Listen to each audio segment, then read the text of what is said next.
जी, अस्सलाम वालेकुम बिलराम साहब, कैसे हैं आप? खैरियत से हैं? अल्हम्दुलिल्लाह। तो पहला हिस्सा तो दिलचस्प किया, अब ज़रा दूसरे हिस्से में कुछ हसन बिलग्रामी साहब के बारे में बातें हो जी, जाएँगे। यकीनन कि जो आपका करियर जो है, मैं जानता हूँ जितनी आपकी एसोसिएशन है अपने वालिद के साथ, वालिद मरहूम के साथ ये, वो तो इस हिस्से में ज़िक्र आएगा।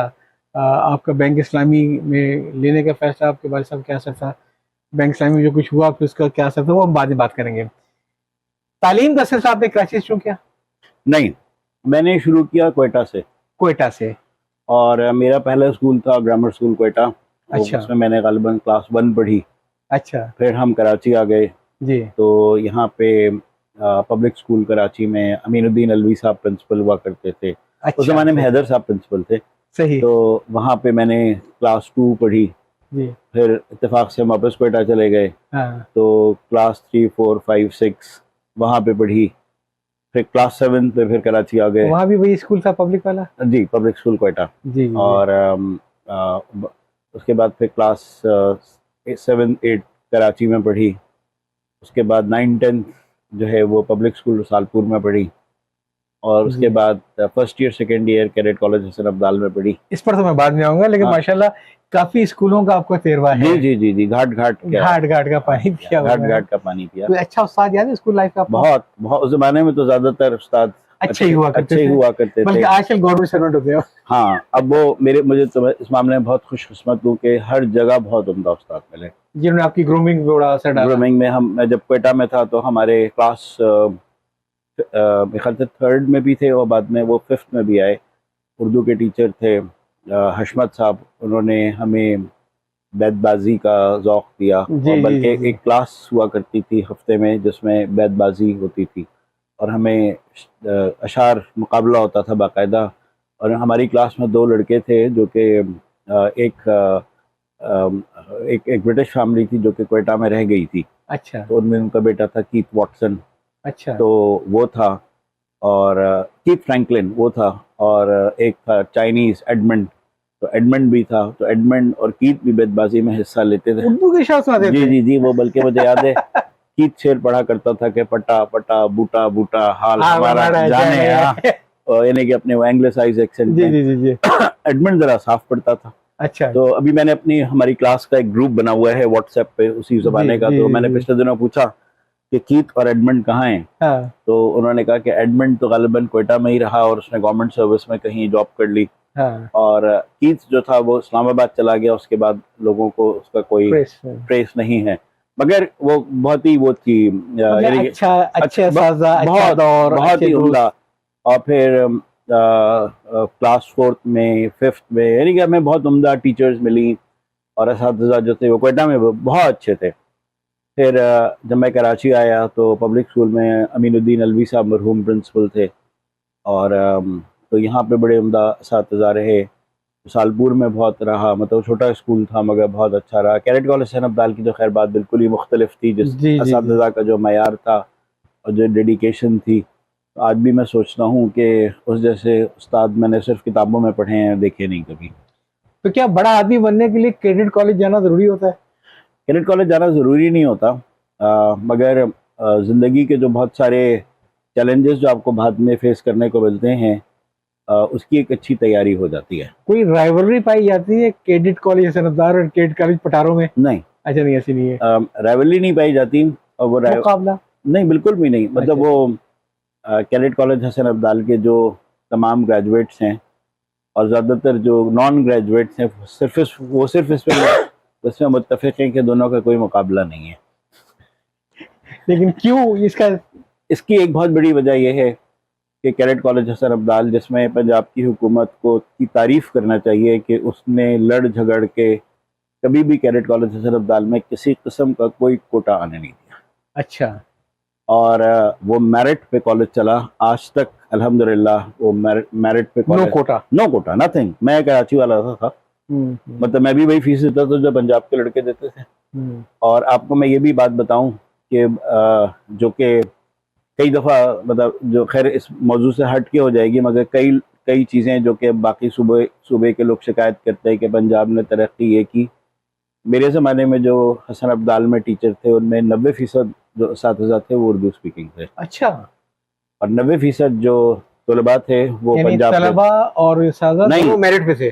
तलबा 90% पंजाब के थे हाँ। और वो मेरिट पे आए थे। हाँ मेरिट पे, और पंजाब में मेरिट अच्छा है हाँ, ऐसी बात है, हाँ। और 90% असातिज़ा जो थे वो उर्दू स्पीकिंग थे और वो मेरिट पे थे उस्ताद। तो पंजाब ने टीचर की सिलेक्शन में किसी किस्म का कोई कोटा नहीं रखा, बेहतरीन असातिज़ा हायर करके अपने बच्चों को पढ़ा दिया।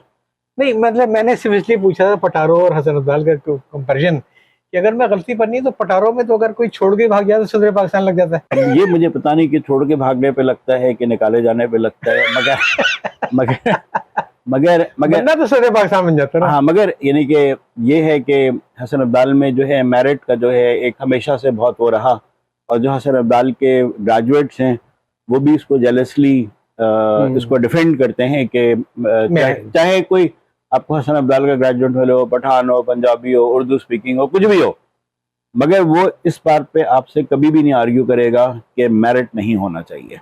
और आपको इस पे भी कभी कोई दो राय नहीं मिलेगी कि जो हमारे टीचर थे जिनमें ज़्यादातर जो थे वो उर्दू स्पीकिंग थे और वो लेजेंडरी टीचर्स थे, उनकी बच्चे आज भी और तलबा ऐसी इज्जत करते हैं कि जैसे आपने किताबों में पढ़ी होगी। तो इसमें अगर आपने साइंस में करना चाह रहे थे वहाँ से? मैंने जो है प्री इंजीनियरिंग में किया, मैंने असल में आर्ट्स ली थी, मगर वो आर्ट्स का सेक्शन खत्म हो गया। अच्छा। तो फिर मैंने प्री इंजीनियरिंग ले ली, क्योंकि कोई जहन में ऐसा कोई खाका नहीं था। प्री इंजीनियरिंग ले ली, मतलब वो सिर्फ इस वजह से ली कि मेरे ख्याल नहीं मैं बायोलॉजी नहीं पढ़ सकता, तो इस वजह से। और तो वो मैंने प्री इंजीनियरिंग ली और उसके बाद वहाँ से किया, और फिर उसके बाद जो है कराची आ गया, और कराची आके मैंने 1-2 साल मुख्तलिफ तजुर्बात किए, और फिर मैंने बीकॉम में दाखिला लिया, और उस ज़माने में मुझे वो दाखिला मिला प्रीमियर कॉलेज में जो कि नाज़िमाबाद में था, और हम रहते डिफेंस पे थे। अच्छा। तो अब्बू बहुत नाराज थे मेरे। क्लास अटेंड करते थे आप? जी मैं करता था, मैं जाता था रोज कॉलेज। अच्छा।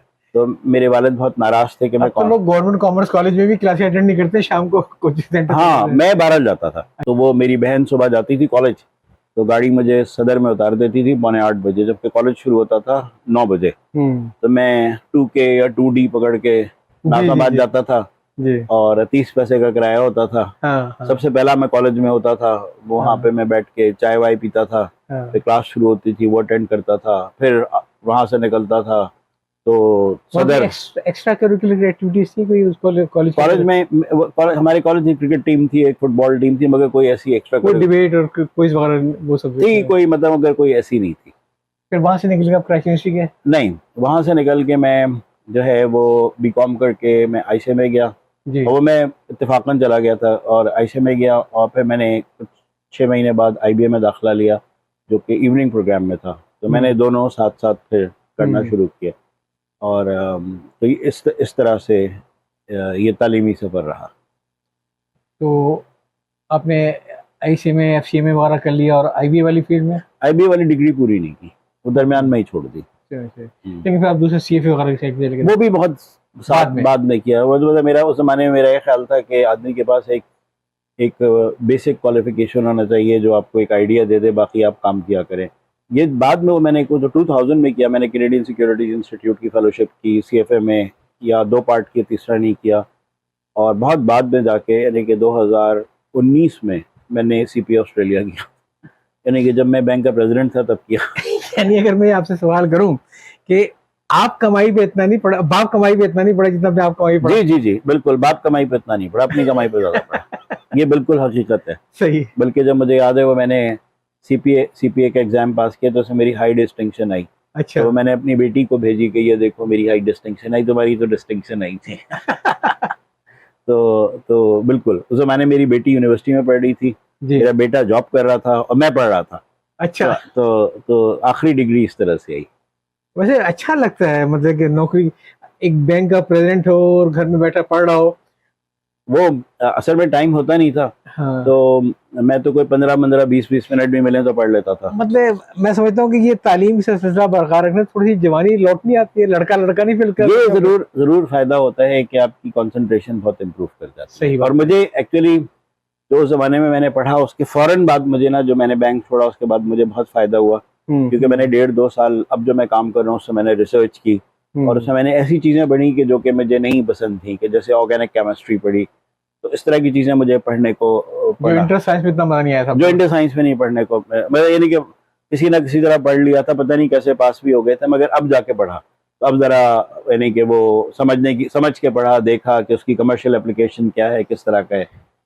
ये तालीमी सफर में आपको ज्यादा मजा कहाँ पे आया? मुख्तलिफ है। देखें, मुझे अगर मैं बोलूँ कि मुझे हसन अब्दाल में बहुत मज़ा आया, क्योंकि हसन अब्दाल में एक तालीम का ना एक माहौल था, और साथ साथ में एक मतलब वो सिर्फ ये नहीं था कि आप पढ़ रहे हों, आपके पास एक एक्स्ट्रा करिकुलर पे बहुत एम्फेसिस था, तकरीरों पे, इम्प्रॉम्प्टू स्पीच पे, आर्टिकल लिखने पे, अच्छा। हॉबीज़ पे, और खेल में, स्पोर्ट्स में, और इस तरह की चीज़ों में बहुत वो था। फिर लड़के बड़े पढ़े लिखे थे। हम 4 दोस्त थे जो कमरे में रहा करते थे एक रूम में, और माशाल्लाह उनमें से हम 3 जो थे वो कम से कम एक प्रेप में कुछ और पढ़ते थे। अच्छा। यानी कि छुपा हुआ के ना, कि कोई नॉवल पढ़ रहा है, कोई कुछ पढ़ रहा है। तो अब माशाल्लाह चारों जो हैं, इतनी खुशी होती है। मेरे अलावा जो 3 हैं, एक मेरा साथी वकास जो है वो साइकियाट्रिस्ट है यूनिवर्सिटी ऑफ मैनचेस्टर में, बल्कि कंसल्टेंट है पूरा। एक और मेरा साथी मजहर, वो ऑस्ट्रेलिया में डॉक्टर है and very well respected practitioner, मेरा वो टेली डॉक्टर भी है। अच्छा। और एक और मेरा साथी है शाहिद मसूद, वो साइकियाट्रिस्ट है शिकागो में। तो माशाल्लाह यानी कि सब उन्होंने पढ़ा और आगे गए ज़िंदगी में। लेकिन बिल्कुल साहब, मेरे ध्यान में था कि जो आदमी जाता है क्रेडिट कॉलेज अब्दाल, तो वो ख्वाब लेके जाता है फौज में जाने का, ऐसी बात नहीं थी? नहीं, हमारे ज़माने में माहौल बिल्कुल बदल चुका था, हमसे पहले भी, कि लड़के प्रोफेशनल एजुकेशन में जाते थे। यानी कि मेरे साथियों में मेरे ख्याल से कोई 60 या 62 डॉक्टर बने। ये किस सन में आप कर रहे हैं? मैंने 1980 में किया था।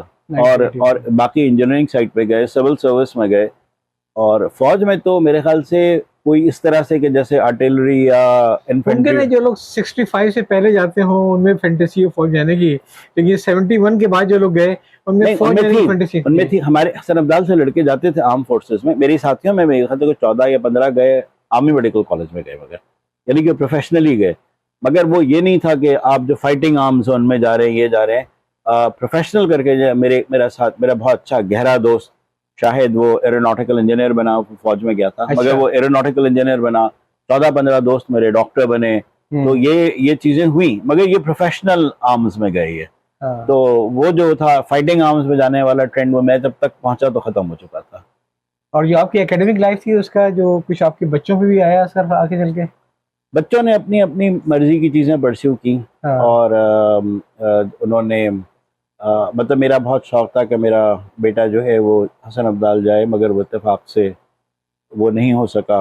और उसके बाद फिर उसने उसने जो है वो अब एक्चुअल साइंसेस पढ़ी, और फिर उसने उसमें अपना डाटा में उसने स्पेशलाइज कर लिया, तो वो अपनी एक लाइन पर है।